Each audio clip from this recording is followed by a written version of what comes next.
पूज्य गुरु रजनेश को मेरा बार बार प्रणाम है।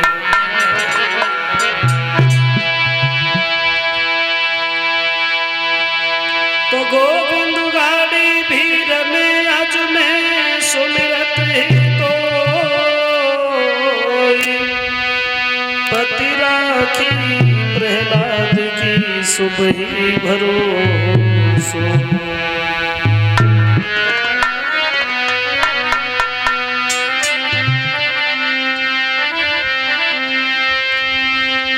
लाज रखो विपन बिहारी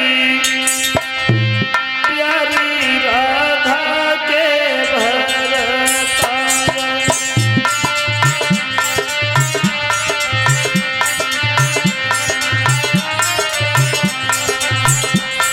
लाज रखो विपन बिहारी,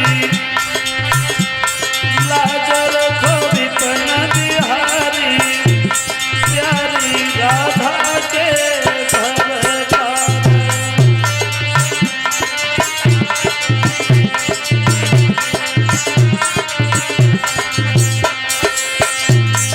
रखो हरि भक्त भक्त को मान, मारी दय अभिमानिन के मान। सदा दीन नहीं पतारी, सदा दीन नहीं पतारी प्यारी राधा के भरतावा।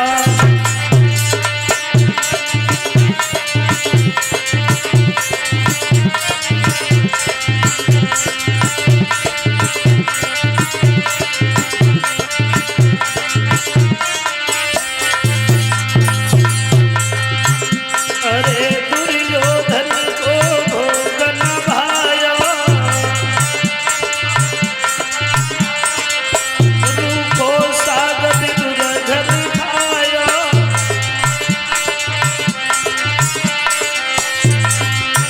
ऐसे प्रेम पुजारी, ऐसे प्रेम पुजारी प्यारी राधा के भरतावा।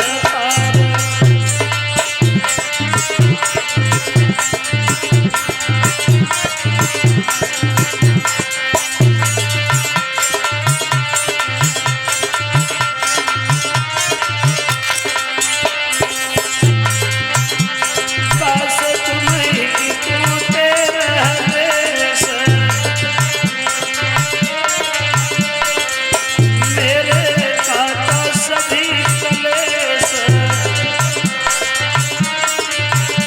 दया करो मदन मुरारी, दया करो मदन मुरारी प्यारी राधा के भरतावा।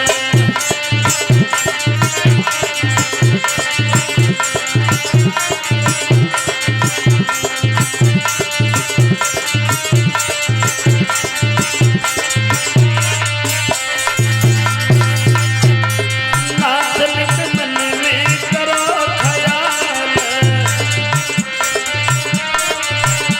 नहीं तुम्हें तनय अपने को ख्याल। बन गए कंस राजा के काल,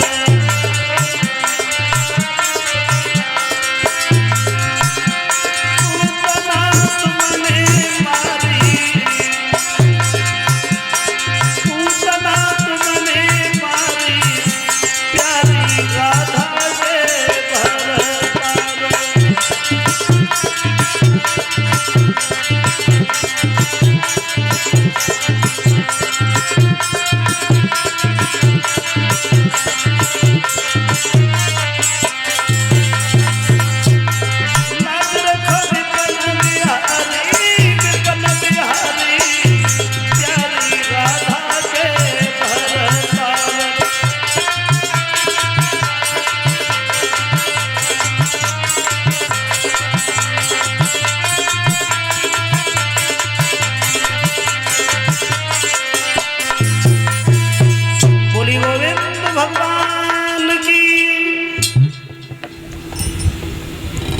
परम आदरणीय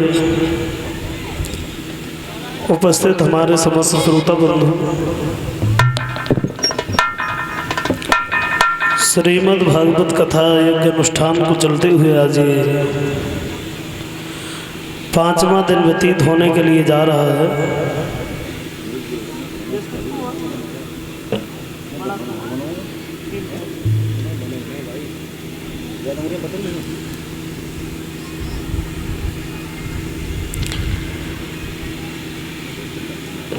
देखेंगे थोड़ी देर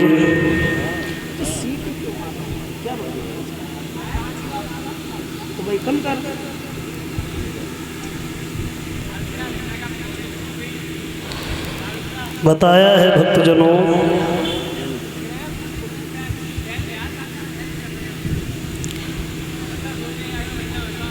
धर्म पर चलने वाले ऐसे ऐसे राजा और राजकुमार हुए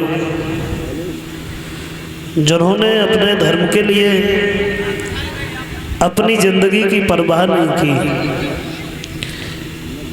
बल्कि भरे बाजार में अपने पुत्र और पत्नी को भी बेच दिया, राज की चिंता नहीं की।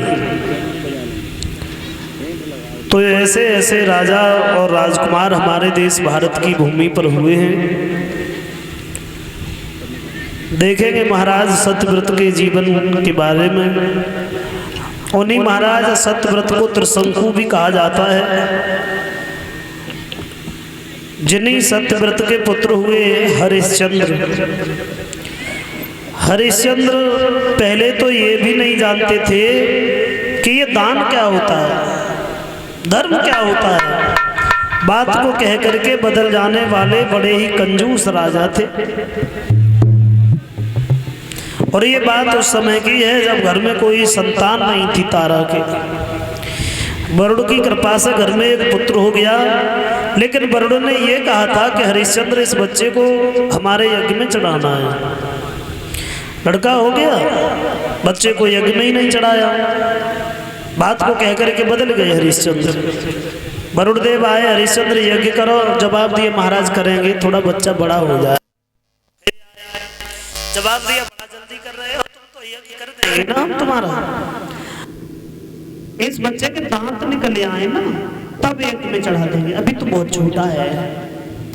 बच्चे के दांत निकले आए, वरुण देव फिर आए, हरिश्चंद्र अब तो लड़के के दांत निकले आए, अब तो यज्ञ कर दो। जवाब दिया महाराज आपको बड़ा जल्दी है,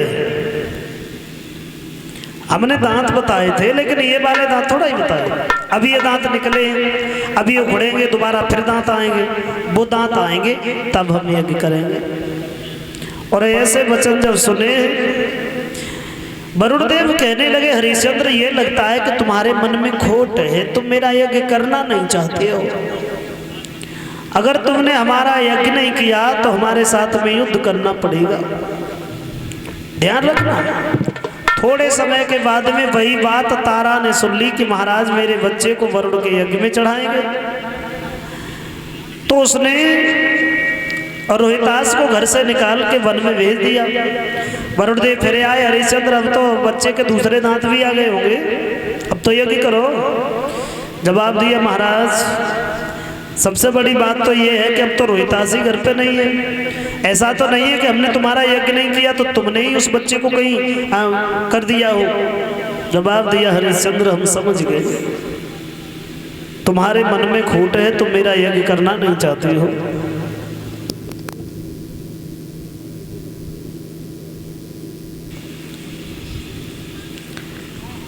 और उसी समय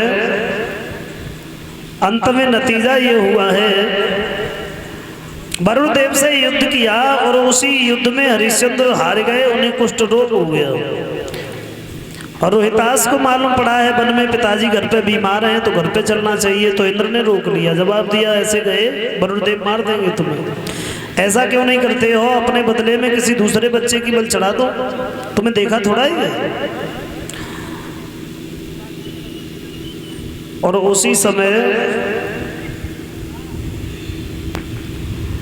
विश्वामित्र के अजीगर के जो बहनोई थे वन में रहते थे, उनके घर में 3 लड़का हैं। जवाब दिया एक बच्चे को बेच लो तो पिताजी से 100 गायें दिलवा देंगे।